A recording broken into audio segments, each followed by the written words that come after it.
3, our last session of the day. 오늘 벌써 그 세 번째 세션에 왔는데요. 이렇게 긴 시간 같이 이렇게 온라인으로 들어오셔서 너무 감사드립니다. The last session is all about global alliance, and we finished with a set of 3 amazing speakers. We've been around the world, and today we're going to start the third session with the CEO of MAGIC, which is the Malaysian Global Innovation and Creativity Center. The CEO is Dzuleira Abu Baker, and are you with us? Can you hear us okay, Dzuleira?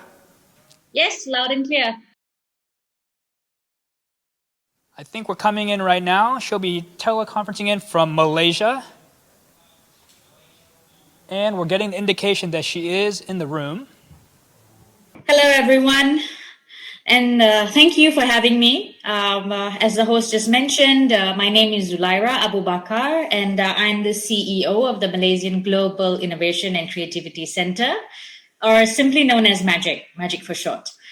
It's definitely an honor to be speaking to you here today at the Global Startup Conference.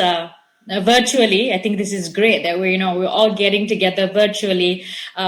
Many people from many states and many countries here today, I believe, in conjunction with the launch of Startup Park Incheon.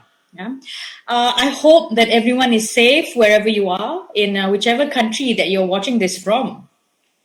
I hope and pray that we have the strength and resilience to face these challenges that will come our way, that are coming our way as a result of COVID-19. And I really hope that you guys are all safe. Now, on to today's session. It has always been part of MAGIC's identity to support global initiatives such as this, a conference that directly contributes to the greater good and even greater impactful startups.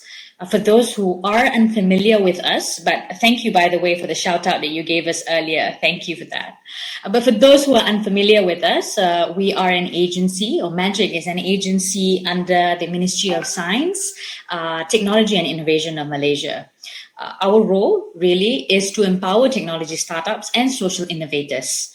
We work with creativity, innovation, and technology, and our focus is really to develop a vibrant and a sustainable entrepreneurship and startup ecosystem. We've been incepted since 2014, and we've been in the business of providing all sorts of capacity building programs. We make connections, we provide market access networks, as well as funding opportunities. And very recently, we have also began to assist and facilitate regulatory interventions that will allow companies to remove hurdles that come their way as far as certifications, regulations, and anything that would stop them from growing or scaling for that matter.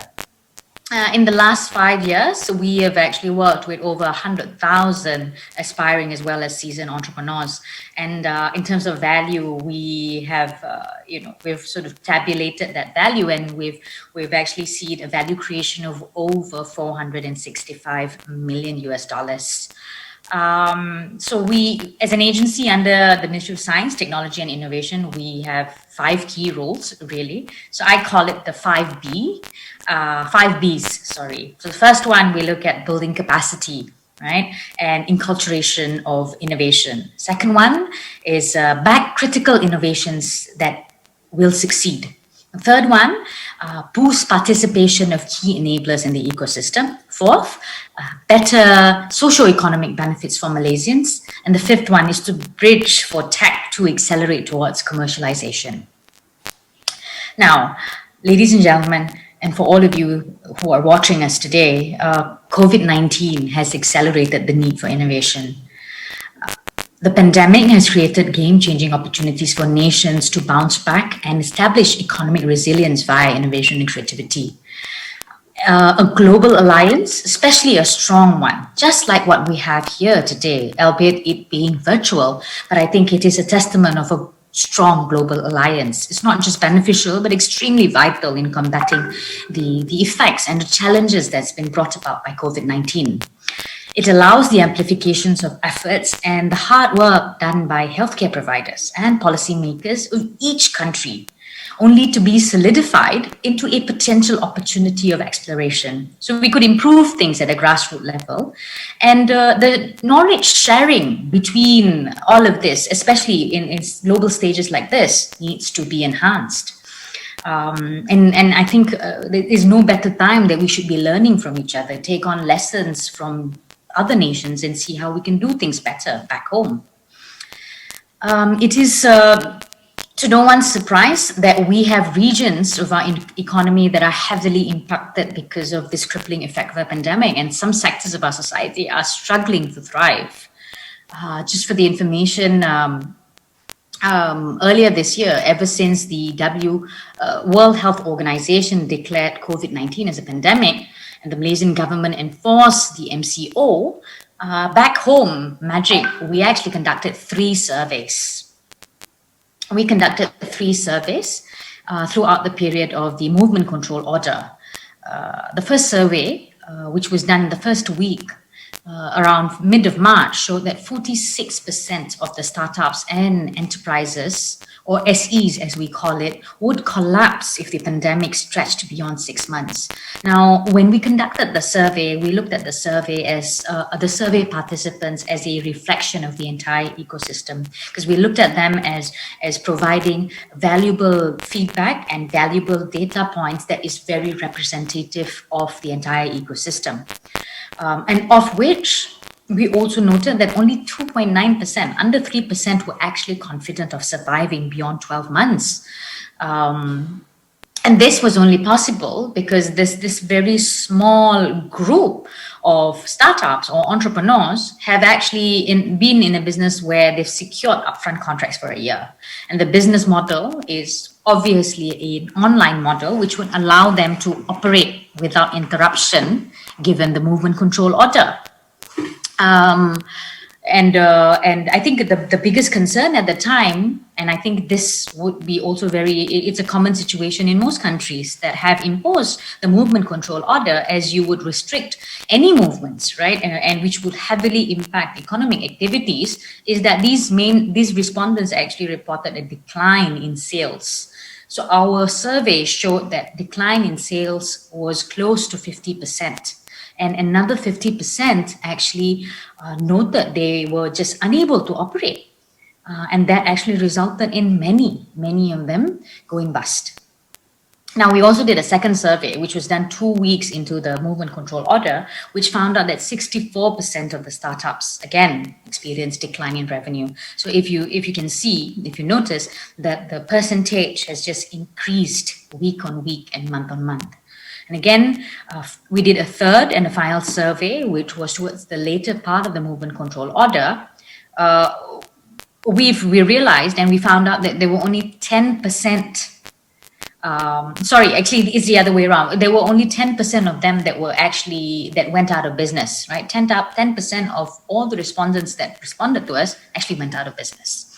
Now, and these businesses that were heavily impacted due to COVID as well as the movement control order were obviously businesses that were consumer facing, that were relating to services, lifestyle, fashion, marketing, advertising, events, of course. I think one of the heavily impacted. And again, tourism and airlines, right? So these were the key verticals or industries that were really affected by COVID.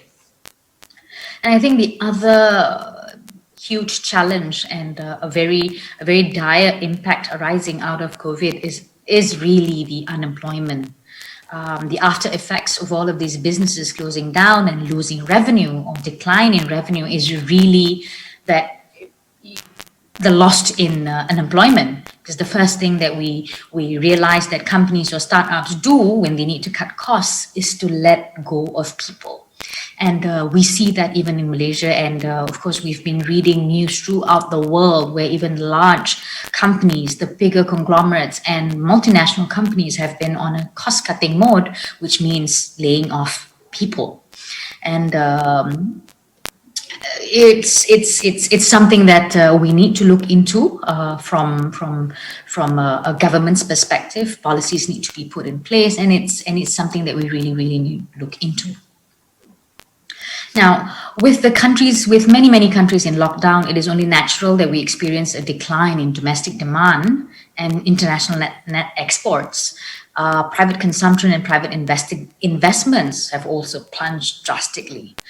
Physical interactions reached near non-existence, and I think as a result of that, we are also seeing a society that's experiencing a decline in mental health, right? And this is all due to the isolation that's happening due to the movement control order, and it's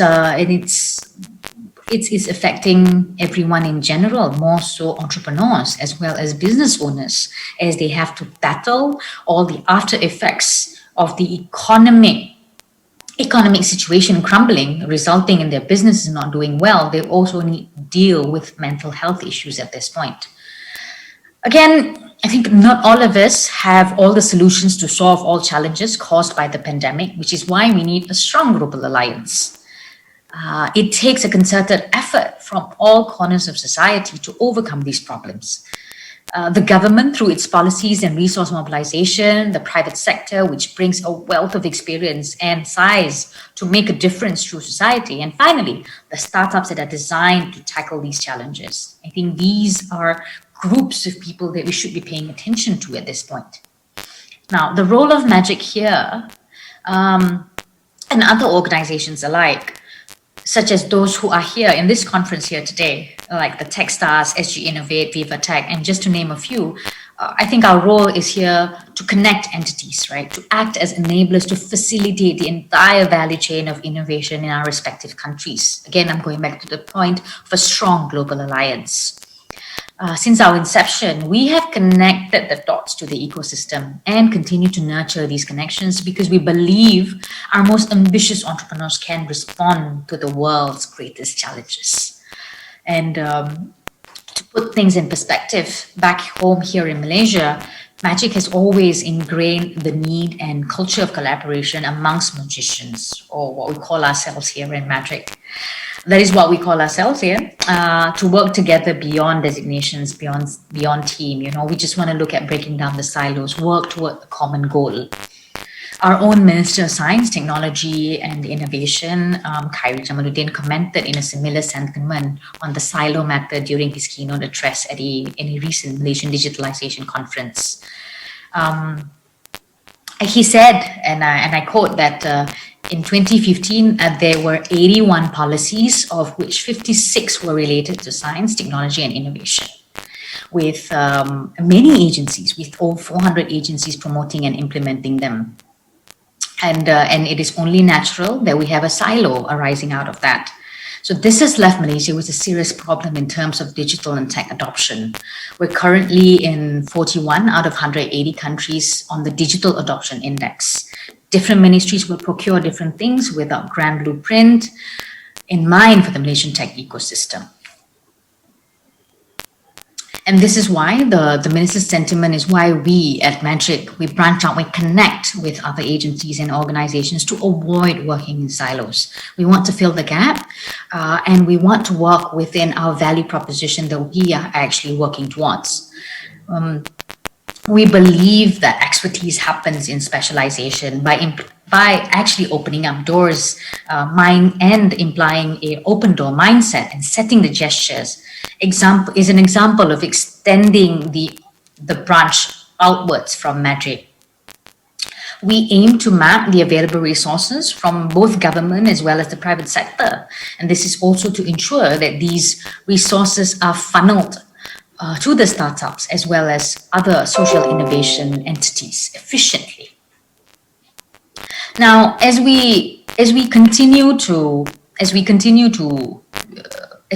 similar efforts regionally through Magic's initiatives, an initiative of doing business smoother and easier within the ASEAN region is another big goal of ours. We've got something called the ASEAN Center of Entrepreneurship, where we actually connect and nurture relationships with agencies as well as organizations that share similar aspirations and goals with Magic from our neighboring ASEAN countries.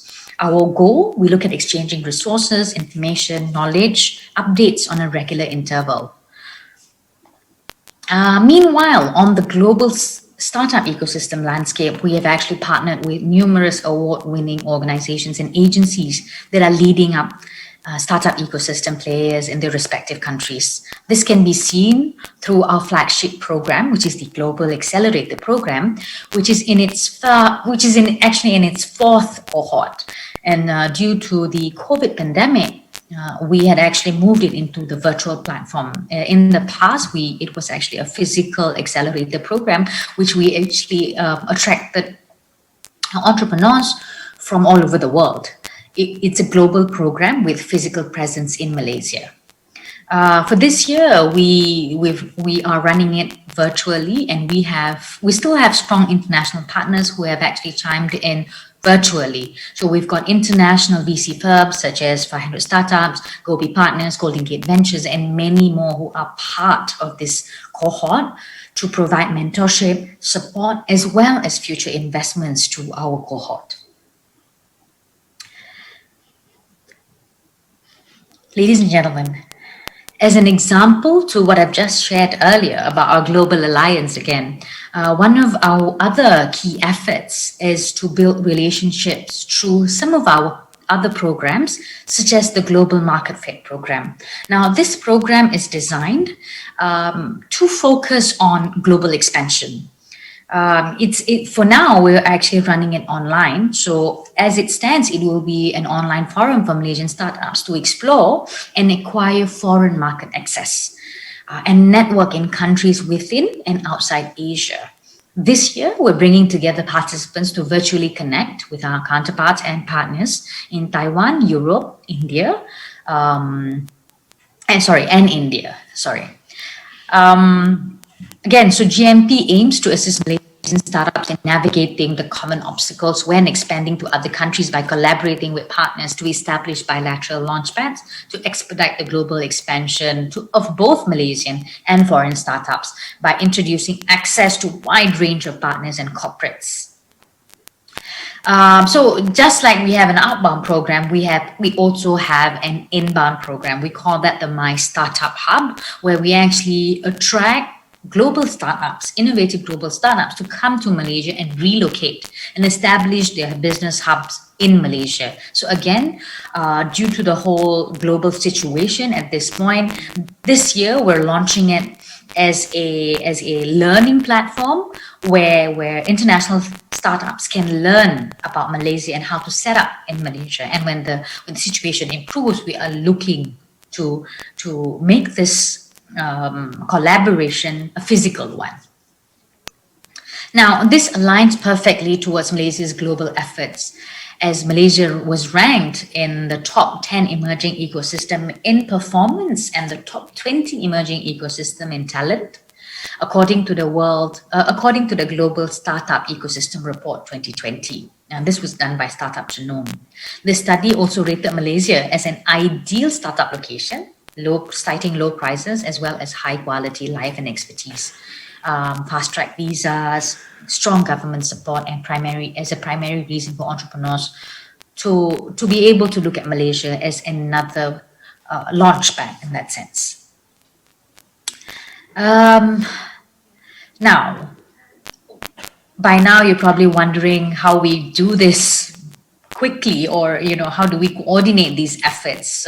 We actually do this through actually generating data from the ground. We work very closely with our startup ecosystem. We realize that data is a key determining factor in designing programs that are really targeted, right? And I think moving forward, we will continue to work on this data-driven strategy formulation approach. And we would really emphasize that approach for any organization or working with the mass in that sense, and working with an ecosystem or an entrepreneurship alliance or a capacity building position where you are actually in a position to provide support wherever is needed. Dzuleira, I'm so sorry to be cutting you off. This is, I hate doing that, especially because you were in the middle of such a good topic. We're just at time, but actually we're going to have you actually join us for the panel in about 40 minutes. So do you mind if I have a lot of questions for you. So can we tackle some of those topics of the panel? Yep, we can jump right straight in. Fantastic, perfect. So give me a little bit, and then we're going to have two more speakers, and we'll have a good session there. Thank you so much for that engaging topic. Our next speaker is the General Manager of Asia for Mind the Bridge. His name is Sun Che, and Mind the Bridge's focus has always been about bringing together large corporates and startups together. He has a deep history in the startup industry, and so he's going to be talking about alliances and opportunities within this pandemic. So it is my honor to welcome Sun to the stage. Sun, welcome to the stage. Huge applause, please.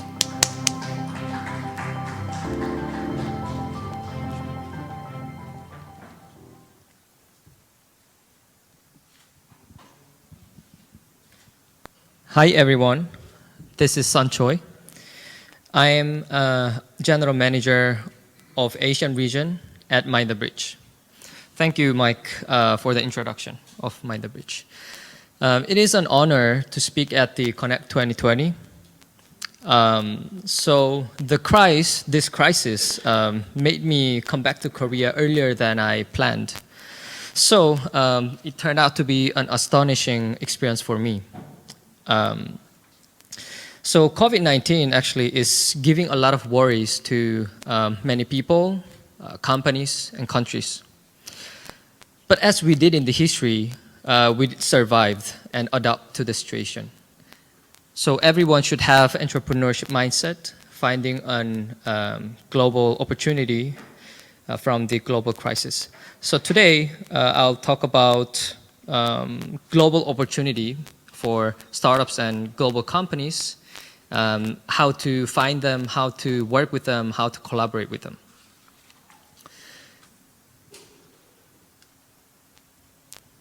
So we need to understand more about corporate innovation, which is part of open innovation, to understand on why, how, and what needs to be done in between startups and corporates. We have to understand this. So we hear a lot of buzz about open innovation or corporate innovation. Is it really work or not?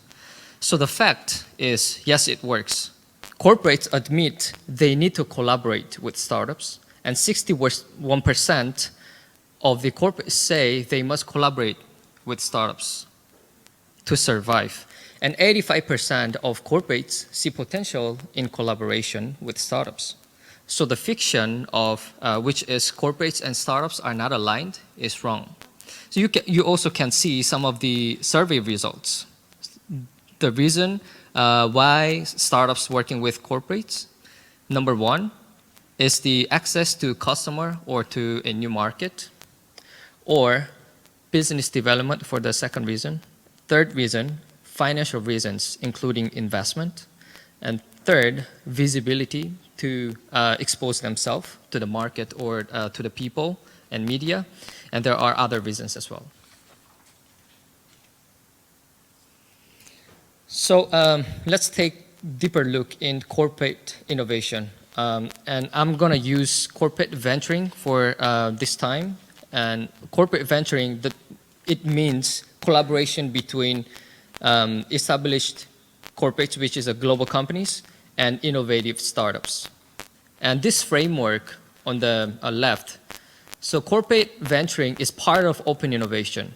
And there's different kind of mechanisms. Startup acquisition, corporate venture capital, corporate accelerator, and so on. So you also can see some of the numbers on right side. So companies, global companies, are adopting corporate venture capital, corporate venturing, and the number is rising since 2013 globally. And total value of corporate venture capital deal worldwide is currently, last year it was 134 billion US dollars.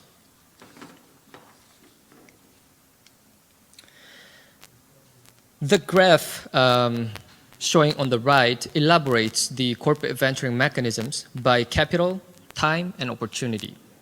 So on the y-axis, you can see the capital required from low to high. And on the above top x-axis, you can see the time to get results working with startups. On the left side, it takes longer time. On the right side, it takes quicker time. It's not a short time, it's a quicker time because it always takes time And on the below x-axis, you can see the development of the external opportunity. So on the right side, you can see discovery, which includes the ideation stage of the startup. And on the middle, you can see a startup, which is a startup having an MVP, starting to have some revenues. And on the right side, you can see scale up. Scale up is the term. It's being used a lot for the startups who's on the growth stage. So growth stage startups, when you work with scale-ups, you can see the acquisitions and venture client. It takes quicker time, and when you choose acquisitions, it requires larger money, larger capital from corporates.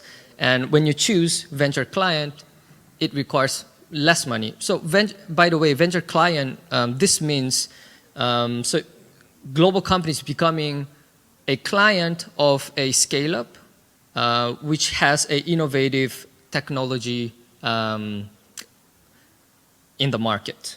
And you also can see on the left bottom, scouting mission, hackathon, and so on.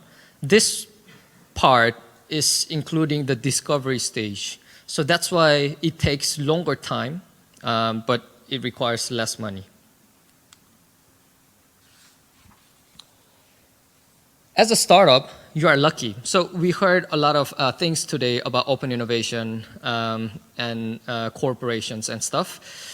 So global companies are growing their activities in open innovation. So one of the number that I can show you is the number of CVCs, new CVCs, increasing by year from 2009 to 2018. Of course, in 2019 and 20 is also growing.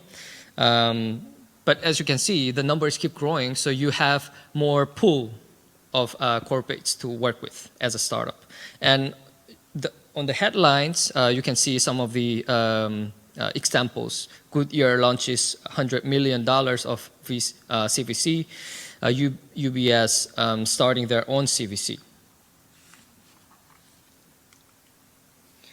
More numbers. So this is insight from 2019 Corporate Startup Stars, run by Mind the Breach, and we have surveyed 36 innovation leaders.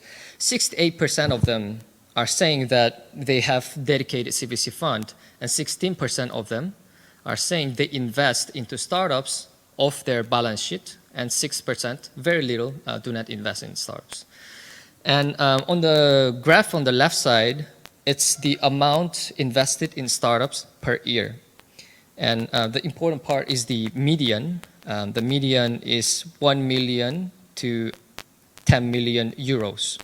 And on the right side, you can see the size of the CVC fund. And in euros, it's also, the median is more than 500 million euros. So global companies are already building their presence in Silicon Valley, Europe, Israel, etc., looking for global startups. So this is a trend of innovation outposts, which is presence in Silicon Valley and Israel, where is the hub of world technology.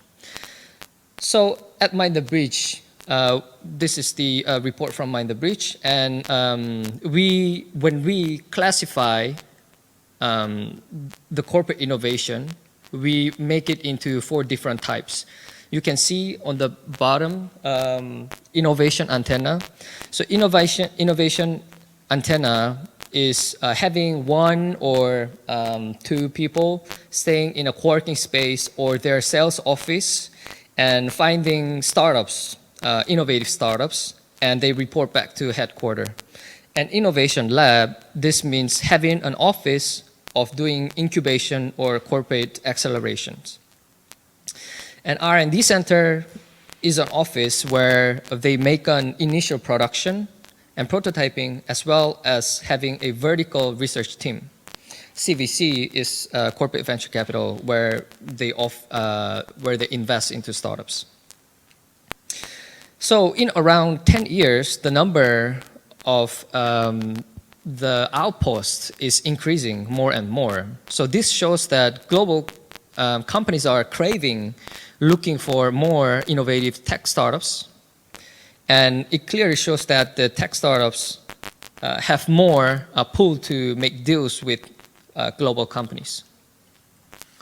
And this is corporate innovation hunger, why the global companies are looking for more increase their activities in corporate innovation. So first is the branding. So they want to expose themselves on working in innovation. And also next one is wanting to implement the culture of innovation into their company and wanting to know where they're standing in the innovation market. And they also want to educate their people. And they also want to scout the technology and invest in them, and finally make acquisition. So here is few examples that some of the services that Mind the Bridge is providing. You can read it. This is also some of the clients that we provide our services to, which is Fortune 500 companies and Fortune 2000 companies. So at Mind the Bridge, we've done this, the corporate innovation consulting for a long time. And as Mind the Bridge, we have made a concept of corporate innovation into these 6 steps.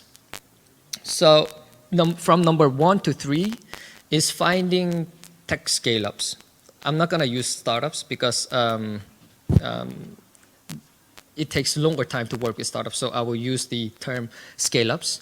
And then once they find the scale-ups, they tend to strike deals with tech scale-ups.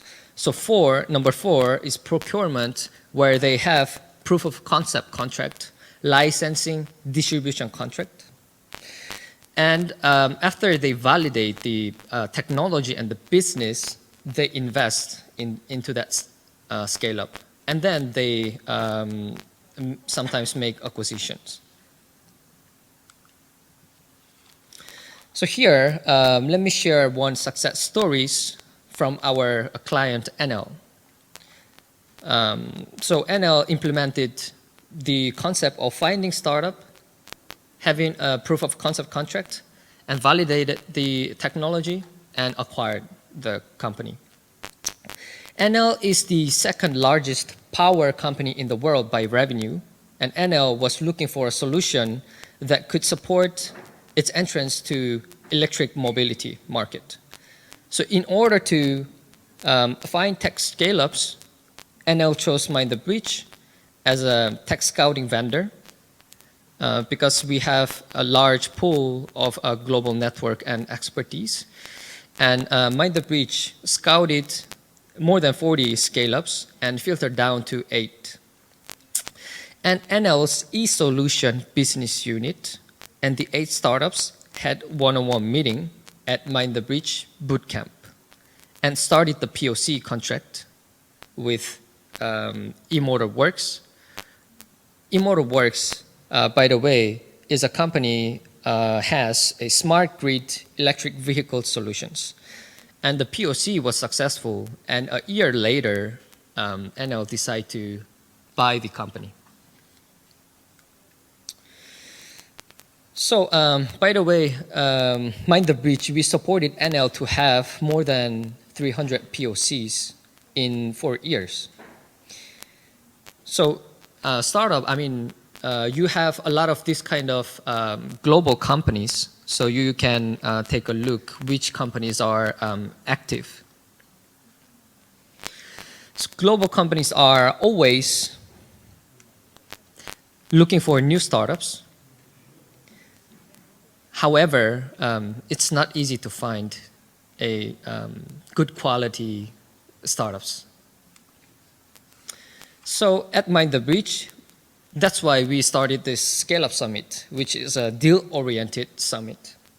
So we scout and we filter global companies, 4 premium global companies, and we bring them into one place. And then we also bring global companies who doesn't pay, so good for them, and they gather in one place. So in 2 days, they have more than 350 one-on-one meetings, and the vertical is from 5 to 8 verticals. We've done this this year in London, Tel Aviv, and Silicon Valley. And we are going to do it also one in Paris at the end of the year. Of course, in digital, not in a on-site. And here are some numbers that I can present to you guys. We've done 70 scale-up summits in 5 years. And we invited more than 700 scale-ups. And more than 150 of them got funded. And the total funding size is 4.6 billion US dollars. And the new revenue generated from this summit is $22 million. And 31 M&A and 3 IPO happened. So since we are in Korea, I want to give more about the Korea scale-up ecosystem, the view. This is the report done by Mind the Breach and Kita. So you can see the world's tech scale-up ecosystem. You can see South Korea, United Kingdom, Germany, France, and Israel. And from the top, you can see the icons. The first one is a scale-up, which had raised money more than 1 million US dollars. And Scalar is a company where they have received more than $100 million. And Superscalar is the company where they have received more than 1 billion US dollars. And you can see next one is the total capital raised for scale-ups. And next is a scale-up investment ratio, capital raised by scale-up as the percentage of GDP, and scale-up density ratio, which is the number of scale-ups per 100,000 inhabitants. As you can see, Korea has very similar scale-up ecosystem with Germany and France. Obviously, Israel is heading far, far away, and next is UK. Anyways, so Korea is very a growing market, and it is an interesting place where global companies can have a look. So that's why at Mind the Breach we are planning to have next Scale-Up Summit in Korea. And global companies, please be ready to meet with Korean scale-ups. Thank you.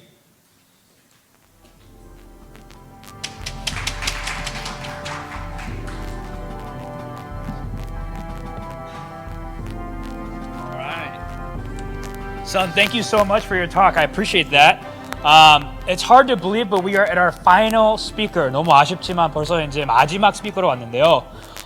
마지막 스피커 하기 전에 아마 여러분들 온라인에 들어오면 좀 스트레칭 할까요? 하나, 둘, 셋. Come on. Okay. I know it's been a long day, but thank you so much for sticking with us. We know it's hard to do things online, but this is the new normal. Okay.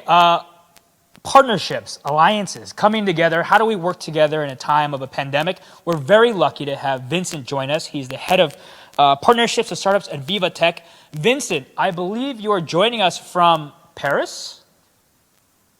Vincent, can you hear us okay? Yes. Do you hear me? Yes. And so where are you currently based, Vincent? Yeah. You're right. You're completely right. I'm based in Paris. Bonjour. That sounds bad. Bonjour. Thank you for inviting me. Oh my gosh, it's today's been a language war for me, but trying my best. Vincent, it's an honor to have you. I give you a warm welcome to Korea. Have you been to Korea before? No, unfortunately, I really wish I can come this year or next year. Well, post-pandemic, when you land in Incheon, this should be your first stop here at Square Bridge. We've got plenty of space to host you and the Vivatech family, so make sure to visit. You were our last speaker of the day, so I'm very thrilled that you're going to be talking about partnerships, something that I've been doing for a long time, and I think it's very important.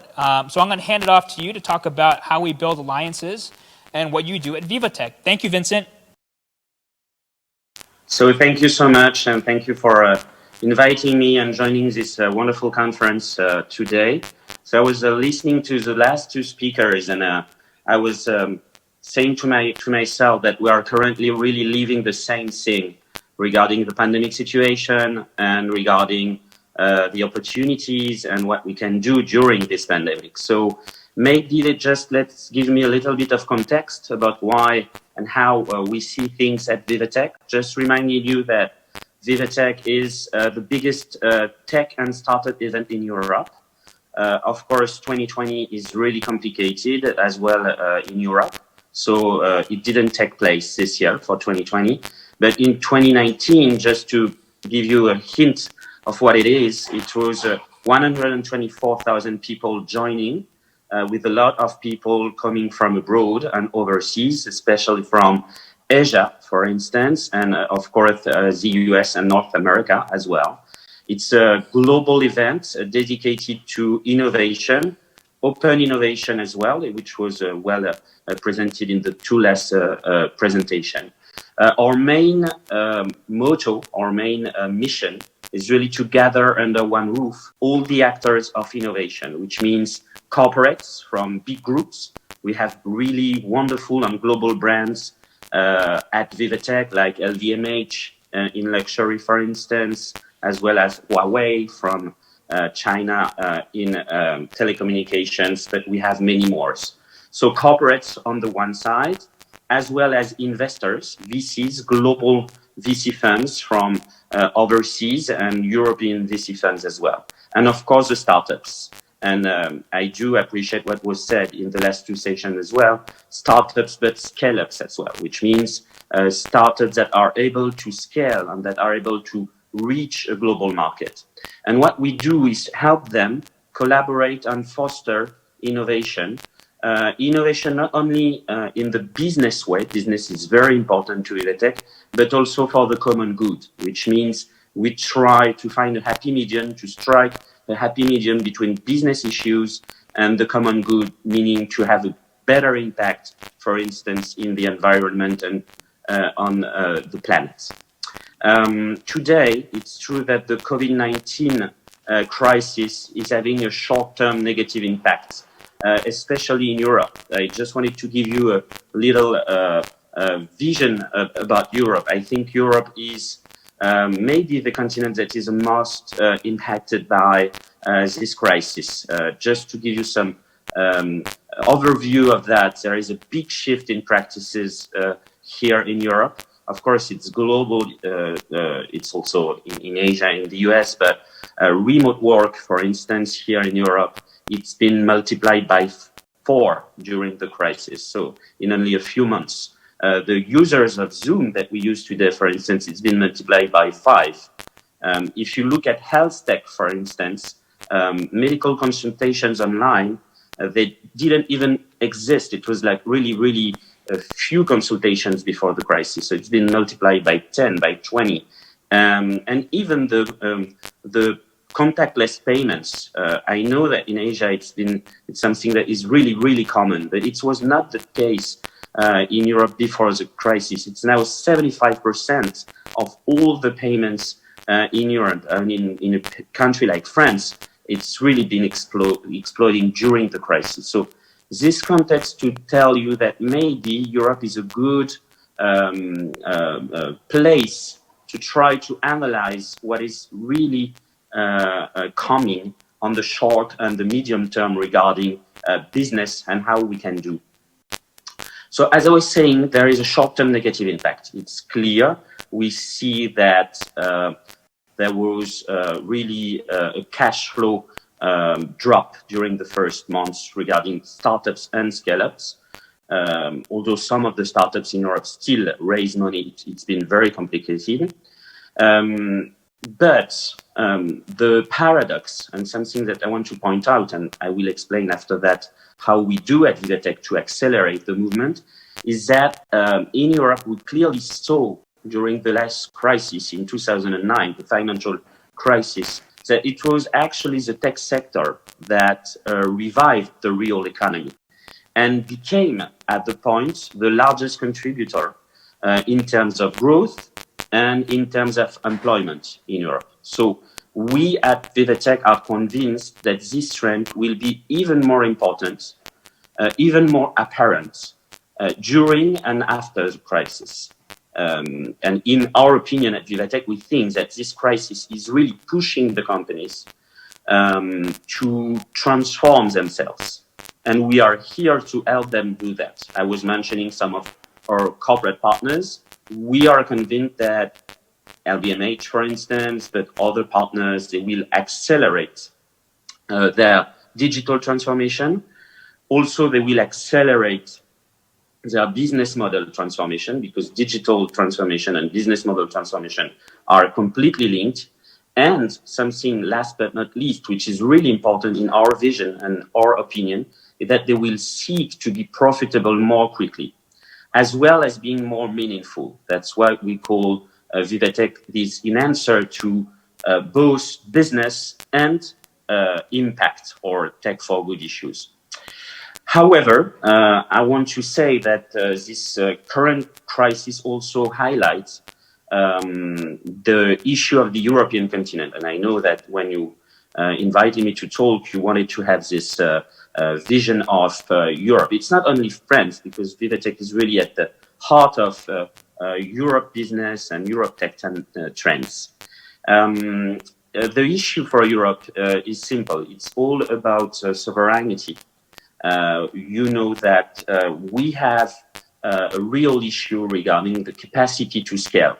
Of course, in the US and in Asia, we know that there are very big tech players. We do have also, but it's not at the size of them. And we need to take a tremendous advantage during this crisis to try to go to areas that are really at the heart of the transformation. I'm thinking, of course, about AI, artificial intelligence, but also trying to think about what I said a few minutes ago about scale-ups. In all the sectors, we need to scale and to have new unicorns in the next few months or years at the moment of this crisis.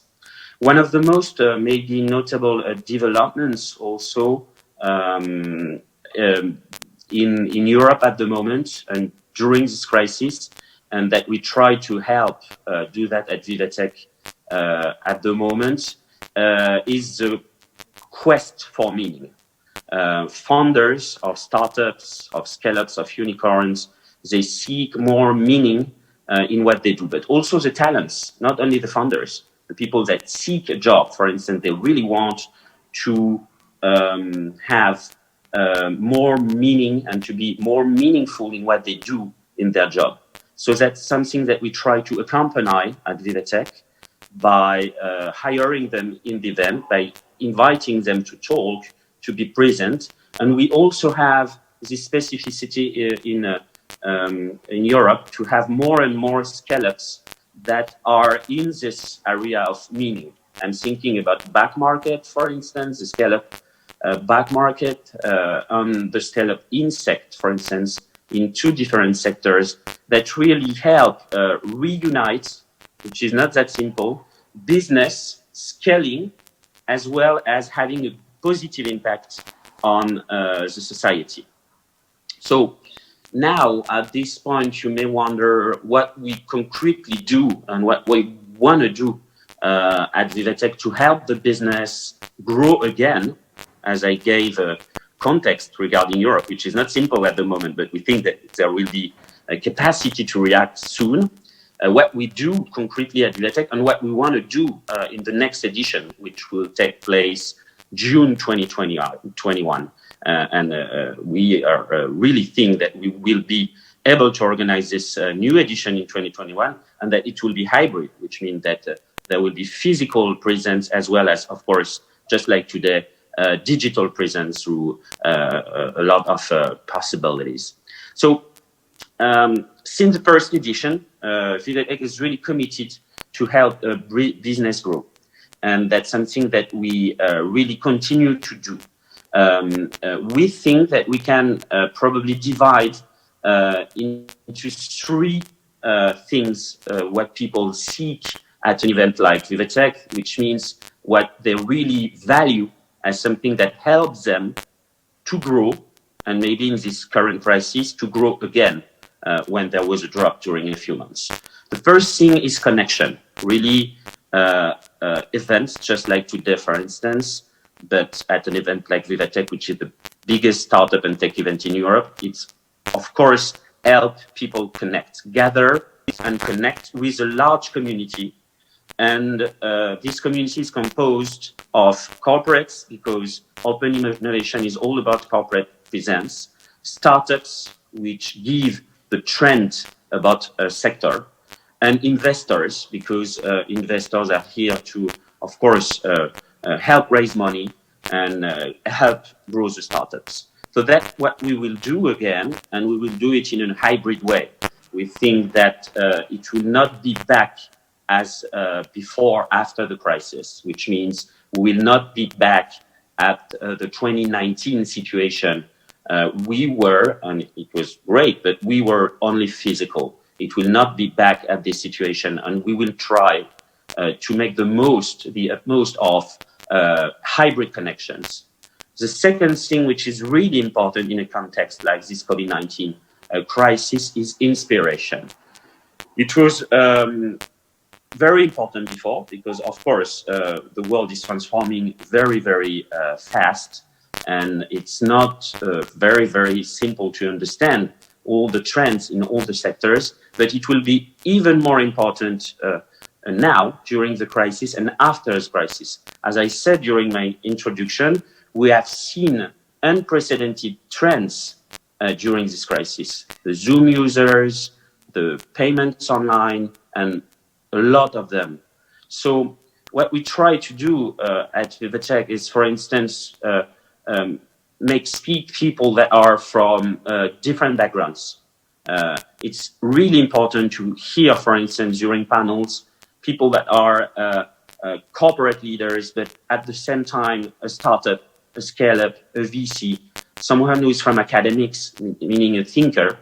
And we think that it's through this capacity to make them speak together, to gather their views, maybe sometimes different views, opposite views, that will make that we can shape tomorrow's society and tomorrow's economy. So connection, inspiration, and I said three things. The third one is experience.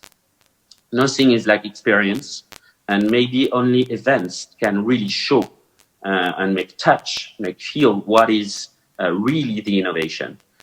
What we try to do in our events is to show the latest innovations, for instance, in AI that I mentioned during my presentation, for instance, in robotics, but in many other topics and sectors. It's really important for people in the industries to really know what are the latest innovations, what are they composed of, and what it means for their sector, meaning, is it influencing them? Did they know that before? How it will reshape their view on what is important and what is impactful in business. Last but not least, I'd like to say that during this crisis, what we see is a reshaping of expectations of people. And we at Vivatech, we did something, is to listen to the corporates and to the startups to know what is really important for them during an event. But it's also interesting outside of an event because it shows what are the new expectations in the time of the crisis, in the time of COVID-19 now, but also after the crisis when we will, of course, rise again. Three expectations are very, very important, and I think it's really a good conclusion to see maybe what will be the future, the near future in 2021 and 2022. The first one, what they really want, both corporates and startups, it's really to create opportunities to find new customers and to be able to collaborate. So open innovation may be a little bit difficult during a few months, but it really shows that it will rise again. And we at Vivatech, we think that innovation and open innovation is really even more important than ever before. So that's the first expectation. The second one is to discover the latest innovations and to discover the startups that are really important, which means that also for the startups and the scale-ups, it's time to really try to raise more money and to go faster in their sector because we will see that innovation is even more important than before the crisis. And the last thing, which is really important and even more today because you invited me in that wonderful webinar, is that the third wish and attempt is to grow internationally. So it means that for Korea, in an event like Vivatech, for Korean startups, for instance, there is really, really room to do business because Europe and European startups and corporate realize that they have to grow more global, that they have to grow abroad, that they have to go overseas and not only stay in Europe. So this purpose of business, and especially international business, is one of their attempts, and it shows that in the time of this crisis, it's time to prepare that and to be ready when we, of course, will go out of this crisis. The sooner, the better, of course. Thank you very much. Vincent, thank you so much for joining us. I think it's your morning there, or early or late morning, but really appreciate you. And we're going to transition now to our panel discussion. It's our final panel discussion of the day, talking about global alliance and partnerships, as you had talked about. So I'm going to welcome Sun back to the stage, and I also am going to head right over. We should have Vincent, Sun, and Dzuleira joining us. So I'm going to transition over to the panelists. So give us a second, and we'll head into our next panel talk.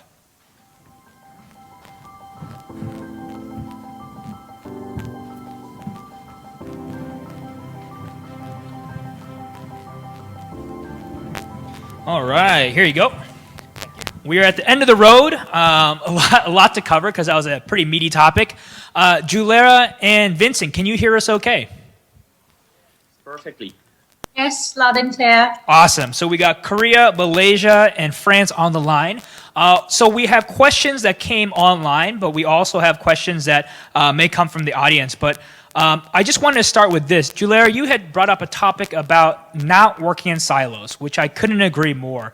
If there was ever a year that said that we needed to work together, that we needed to we needed to make sure that we have alliances, it's this year. Can you give us a sense in Malaysia, the types of alliances you're doing globally?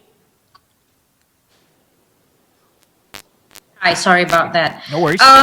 Yeah, so as I mentioned earlier, at Magic, our focus really is to connect and facilitate. So Global Alliance is a big part of what we do. And we have built very strong network regionally. So we have an initiative called the Asean Center of Entrepreneurship, which we work with Southeast Asian countries. So we've got strong alliance with Indonesia, Thailand, Vietnam, and Philippines, of course. And we are looking to expand because, again, going back to the point that you can't work in silos, especially as far as entrepreneurship development is concerned. And we are a strong believer of not working within your home bounds in that sense, right? So you startups or any tech entities or any business for that matter need to think about scale from the get-go, and we emphasize that in everything that we do. So we have certain programs that we actually design with this in mind. So as I mentioned earlier, we've got the Global Market Access Program, which we call Global Market Partnership. It's called GMP. So GMP is outbound, but at the same time, we also have something called My Startup Malaysia, which is inbound. So we also attract foreign startups to come into Malaysia, to use Malaysia as a launch pad into the region. Very cool. Well, I think to branch off of that, startups thrive on relationships, but building relationships in an online video world is quite difficult. Sun, you run many programs that help bridge that gap, but startups who need to rely on relationships, how should they go about building these networks in a time where everyone's doing video calls and they're exhausted of video calls? But actually, in my opinion, I think it is great time to connect with people outside, because before COVID-19, people tend to meet, in person to person. So, for example, when startup wants to meet with global companies outside of Korea, they literally had to go and had a meeting. But actually, in the world like this, now it is an opportunity for them to reach out to as many people as they can. Yeah. So they can use LinkedIn, get involved into acceleration programs. There's a lot of this kind of programs, so they can use them. Yeah. I like that. I think your perspective is right in the sense that maybe in the pre-pandemic era, when you ping people on LinkedIn stuff, people were kind of over it. But now that is kind of the only way to do it, so people are more accepting and open of that. Vincent, we talked about partnerships. Partnerships are vital. They help companies scale. They help them grow. What would be the kind of first step to building that partnership abroad? How do we make a cold door a warm door? Any tips and advice you'd give for early stage startups that want to build that first vital partnership? Well, it's all about meeting the right people. You know that it's always the case. I think so. That's what we point out. What we try to do at Vivatech, for instance. We have a place we call the lab. It's called the lab, where we try to have startups connecting with corporates. But to answer your question, what is really important is that even if it's early stage startup, what we try to have is gather under one roof with the corporates from all over the world, from one brand. For instance, I was talking during my presentation of LVMH. It means that, for instance, if you have the right guy from France, but as well as from the UK and from Germany, it would help you grow faster, right? So I think in terms of partnership, as I pointed out during my presentation, I think that it's really a matter of meeting the right guys, having the single point of contact that is good, and to try to meet people from abroad very, very fast, not only the people from your country. Very cool. We actually have an exciting video question. Do we have that ready? His name is Taewon Kwan, and he's actually joining us from Bright Lab. He's going to ask a question from video. Can we connect to that? 태원, 혹시 질문 준비하셨나요? 예, 안녕하세요. 네, 안녕하세요. 예, 저 질문이 있습니다. 썬에게 질문이 있는데, 저희 한국 시장을 조사를 해보니까 성장하는 시장이라고 말씀을 해주셨는데, 한국에 있는 스타트업들, 스케일업된 기업들이랑 실리콘밸리라든가 전 세계에 있는 기업들이랑 어떤 차이점이 있는지, 그리고 한국 스타트업들이 더 발전하려면 어떤 부분이 보완되면 좋을지, 이런 거에 대해서 궁금합니다. Just before you answer, that goes to you, Sun. Just to translate it a bit, he's asking, what is the difference between scale-up and early-stage startups in Korea and those globally? And for those in Korea at this early stage, what can they do to make sure that they are competitive globally?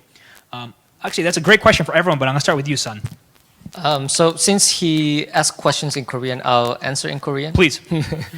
So, 그러니까 이제 한국 스타트업 스케일업하고 유럽이나 아니면 실리콘밸리의 크게 다른 점은 이제 제가 아까 말씀드렸던 이제 한국의 스케일업이 그 성장을 하고 있다라고는 말씀을 드렸지만 사실 내용을 보면 이제 이커머스라든지 이제 뭐 게이밍이라든지 물론 뭐 핀테크 쪽도 조금씩 있긴 하지만 다른 나라들에 비해서 이제 정말 이노베이티브 스타트업 혁신 스타트업이라고 하는 스타트업들은 지금 좀 많이 부족하지 않나라는 게 개인적인 이제 생각이고 이제 뭐 물론 여러 가지 원인들이 있겠지만 한국은 이제 실패를 하면 안 된다라는 그런 문화가 아직도 많이 자리에 잡혀 있고 그리고 이제 스타트업들이 정말 혁신적인 걸 하려고는 하지만 또 실패는 걱정하기 때문에 그렇게 이제 혁신적인 걸 트라이를 못하는 그런 상황인 것 같고요. 제가 하나의 예로 실리콘밸리에서 만난 친구들 중에 그 헤드셋 페이스북의 헤드셋 있잖아요. Oculus? 네네네. Yeah. 오큘러스 그 공동 창업자 분하고 한번 만난 적이 있는데 그 친구의 얘기를 들으면 이제 오큘러스를 만들고 페이스북에 팔았습니다. 그리고 페이스북에 지금 AI 팀의 리더를 하고 있는데 그 친구는 또 이제 이후의 상황을 롱제비티 그러니까 장수를 이제 큰 자기의 삶의 테마로 삼고 전혀 자기와 상관없는 바이오에 대해서 회사 끝나고 공부를 하는 그런 이제 마인드셋들을 많이들 가지고 있어요. 근데 한국은 아직 그런 마인드셋보다는 이제 당장 눈앞에 있는 뭔가를 바꾸려고 하는 그런 스타트업들이 좀 많지 않나 라고 생각을 합니다. Vincent, Dzuleira, did you get that?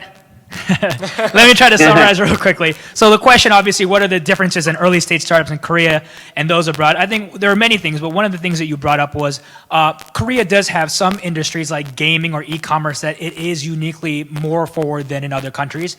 And number two, though, is that there is a culture of fear around failure. And whereas in Silicon Valley, where I also grew up, you know, you try, you fail, you try, you fail, and it's okay. Whereas I think in the Korean culture, you try, you fail, and then you are a failure. A failure forever, which is not true. But that is something that culturally I find is difficult. Actually, I will, since we're on this topic though, and I think, Dzuleira, you had actually talked about in your talk about mental health. When you look at young founders in Malaysia, are they concerned about failure or are they thinking, hey, let's give this a shot, nothing to lose, let's go build the future? How are young Malaysians kind of looking at the ecosystem and the future of startups there?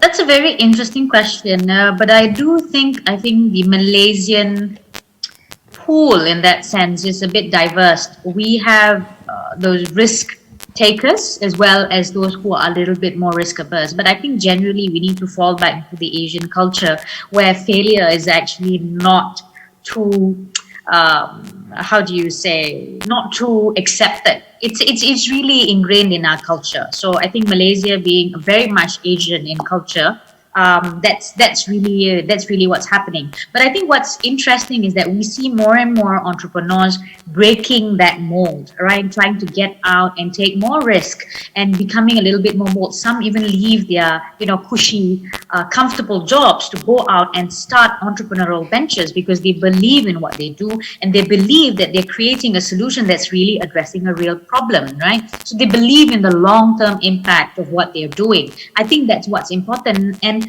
I think it's also important that the government and the support system provides necessary support for these entrepreneurs to launch. And it's like when and it's okay to give a message to say that it is okay to fail. I think what's interesting is that I want to quote one thing that was mentioned by Prof. Nassim Taleb. We actually ran a virtual conference. It's actually running for the past 3 days right now. It started on Tuesday. It ends on Friday. So just this afternoon, this morning, we had a session with Prof. Nassim Taleb where he actually specifically mentioned about failure, right? And this whole mindset around failure. And he mentioned, he said, the problem isn't failure. It is that people end up failing too late because we're too afraid to fail early. And as a result, we fail late. right? So I think it's very important to allow that culture of trial and error, because that allows a lot of change. You know, it provides a paradigm shift, which actually leads to a form of revolution in that sense, right? So we need to allow this acceptance of failure, especially in the entrepreneurship culture.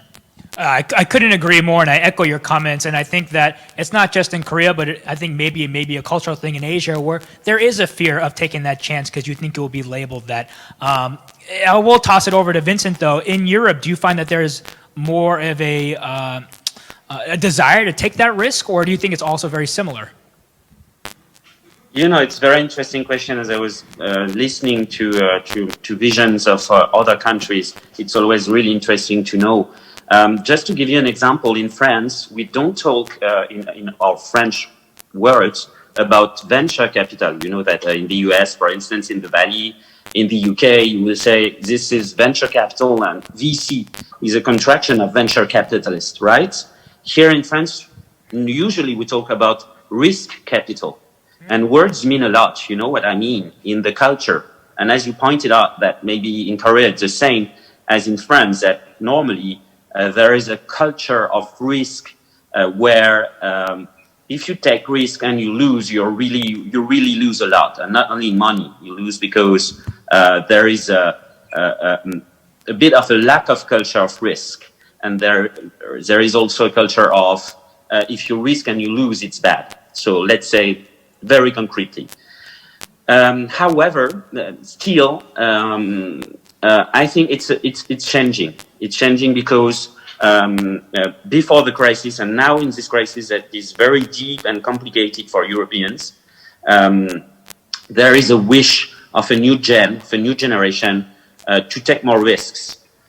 If, and I said that during my presentation, this risk is taken if there is a meaning for the people. I think that the Z generation, that all the young people, for instance, they are really wishing to take more risks, and they're really ready to be entrepreneurs, more than my generation and the generations before. But they really want to understand why they take risk, and not only because they want to raise and win money, but to find projects, and especially entrepreneurial projects, that make sense and that have a positive impact on society. Yeah, absolutely. I couldn't agree more. And I actually want to add on to that. We could talk probably for hours on this topic, but while we're there, because you brought up the European market, a lot of startups in Asia would like to go into the European market, but it's such a large region with multiple different cultures. Can you give us a couple insights on, let's say, startups in Asia that would like to make their foray into Europe? How would they go about doing that? Is there particular markets that you think are more easier to get into, or what would be your guidance on that? Because we have an audience right now that is mainly in Asia right now, but they're hungry to get into your market. Yeah, I understand perfectly on that. I'm very often asked, and not only in Asia, but how could I do? You have so many languages. It's a fragmented market. People, societies, and cultures seem to be very different. So I perfectly understand your question, why you asked me that. So sorry for the advertising for Vivatech, but it's really why we did that back then in 2016, when it was the beginning of the project, is to try to break the silos, to take this word again of silos, to try not to have different cultures and different approaches, but really to try to gather all the people from the European market under one roof. If I can give a hint or an advice, I think that it's really important to choose partners, corporate partners, startup partners, VCs that are global in the European market. If I give a look at the VCs, for instance, it's better. It's more important to go see global actors. For instance, I can think about Axel Ventures or Balderton or even Partech or Northzone, because they have a global expansion on our continent. And I think it's the same if you come to choose corporate partners. They need to have at least 5 offices in Europe, not only one in France or only one in Germany. It's the same. It's not because it's France. And when it comes to scalar partners, it will be the same. You have to know if they have a global team, if they have a global mindset, because you will go really, really faster and it will be way more easier if you choose that from day one. Awesome. 쉽게 말씀해 드리면 만약에 유럽 쪽으로 가고 싶으면 Vincent 링크드인 프로파일을 커넥트를 하고 모든 분들을 유럽에 소개해 줄 거예요. I just said everyone is going to connect with you on LinkedIn and you're going to be the main connector to everyone. So you're going to help with partnerships. We are actually getting a lot of questions online. This one's to Sun. Sun, it says, what are the prerequisites for cooperation between a domestic, I'm guessing a Korean company, and a foreign startup to create a synergy? So how would you go about that? Actually, this question is already talking about they made a deal. But actually, it takes a lot of effort to get into the deal. So, so I would say before making a synergy, you have to understand. I mean, corporate has to understand the startup, and startup has to understand corporate, because they have different culture, different organization structure, different process and speeds. For example, global companies, they have different organization structures, and they have CVC team, they have open innovation team, they have business units, and the top people, it takes a long time. So both has to understand each other. And then when you understand each other, then you have to talk about the expectations from each other, because they have different expectations that I can tell. Yeah, I think making sure that both parties and in any relationship, the expectations have to be set aligned so that people can walk the same road. Switching gears, Dzuleira, you had talked about a topic that I think is really important. Sometimes it's not discussed much, and to be honest, it's not discussed much in Korea, and I'm going to take the opportunity to talk about it, which is you brought up the issue of mental health. This has been an incredibly challenging year. We've had talks about funding, strategy, alliances. These are all things that are common, even in a pre-pandemic world. But we also have to talk about the fact that founders are having a very difficult time. Most are working from home. That could be a small home. You're inside all day. And we are going to face, I think, a lot of challenges for those who are battling mental health issues, depression, being alone. You brought up the fact that this is actually a major factor, just like funding is. How are you going about kind of raising this topic and finding ways to support founders through this mental health journey? Yeah. Mental health, I think it's a very widely talked about topic. But the thing is, I think we'd have to agree that many of us don't know what would be the best way to deal with mental health. I think first thing first, when it comes to looking at solutions, is to identify it. We need to identify that mental health issue is a big thing. And it's not just amongst entrepreneurs. It is really affecting everyone, every strata of the society, every segment of the society at this point. Now, working from home or working remotely, and as you rightly mentioned, not everyone has the luxury of a big home or a spacious home, or even an isolated room within the home to work, right? So this whole situation actually gives rise to all sorts of complications, all sorts of mental complication. How do you deal with working from a small home, from a home that doesn't have much facility, from a situation where you don't interact with people? I think sometimes, and right now, moving forward, we will never underestimate the value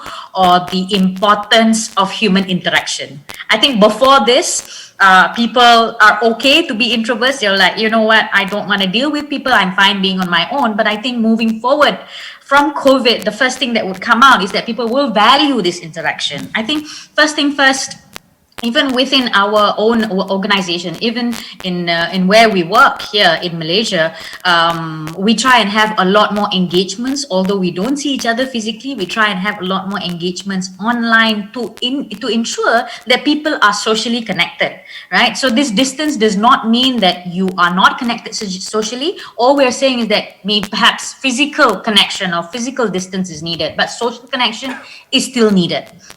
So we need to find ways to to bridge that and to allow people to be connected. And I think the more important thing is to find out, to look out for signs, and I think we need to encourage people to speak out. When they are in a situation or they feel like they're overwhelmed by whatever that's happening, or feel like they have nowhere to go, they should reach out, I think, and friends and family should be welcoming of that situation and jump in and help.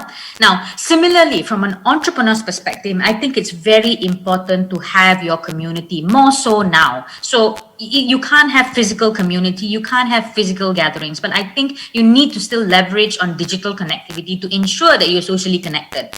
So you need that support system. And I think entrepreneurship ecosystem as it stands, it thrives on connectivity, it thrives on network and that relationship that one another have. And you need to continue to do that digitally as well. We really hope and pray that this pandemic will settle down and we are able to go back to where we were pre-pandemic. But we'll probably need to agree that it's not going to happen anytime soon. So we need to start devising ways, more creatively to address this situation. Yeah, absolutely. I think you nailed it when you talk about community and making sure you rely on your tribe. That's what gets us all through. And so whether it was a pre-pandemic or post-pandemic, relying on your tribe. We are actually at time, but I want to ask one more fun question. It's going to be kind of a lightning question, and it's going to be a one-word answer. I'm going to give you 5 seconds to think about it. If someone gave you $100,000 right now and you can invest in one vertical, whether it's blockchain, it's ag tech, e-commerce, I'm just thinking, someone gave you $100,000, you don't need to name a company, I'm just saying, what vertical excites you? I'm going to give you 5 seconds to think about it. We're going to give a one-word answer, and then we're going to wrap this up because we're sadly at time. So let me start with Vincent in Paris. Do you want to give us what vertical excites you in the future? Is AI one word, or do you consider it's 2 words? I think it's one word, and I like that. So that's a good answer. Dzuleira, what excites you? Where do you put 100K? Well, healthcare. Healthcare, yes, obviously. Sun, you're the last one. Energy tech. Energy, nice. I think those are all things that are really, really exciting for the future and things that I'm sure the VCs around the world are looking into. Well, that concludes session 3. I want to thank actually all the speakers for joining us today. This has been a really global panel. So thank you so much, Sun, for joining us. Thank you. I'm going to wrap things up over at the podium over here. So thank you so much. And thank you, Vincent and Dzuleira, for joining us. Thank you. Thank you very much. Stay safe. So I'm going to head over back to the podium to wrap things up.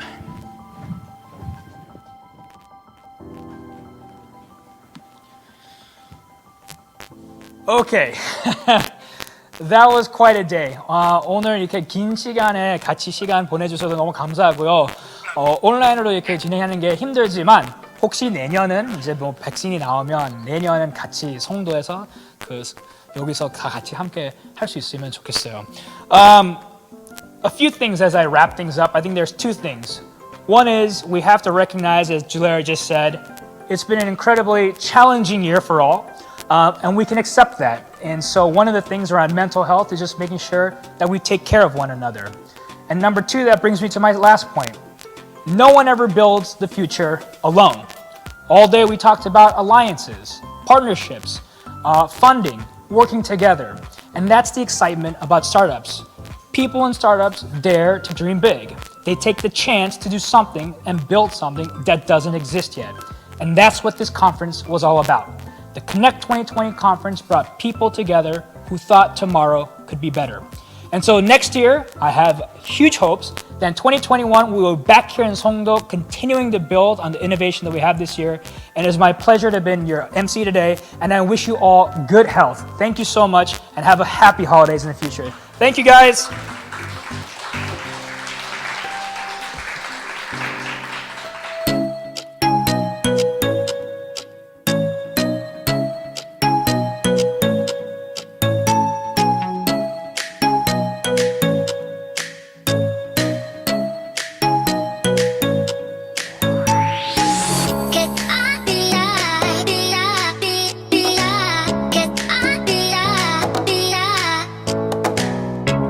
I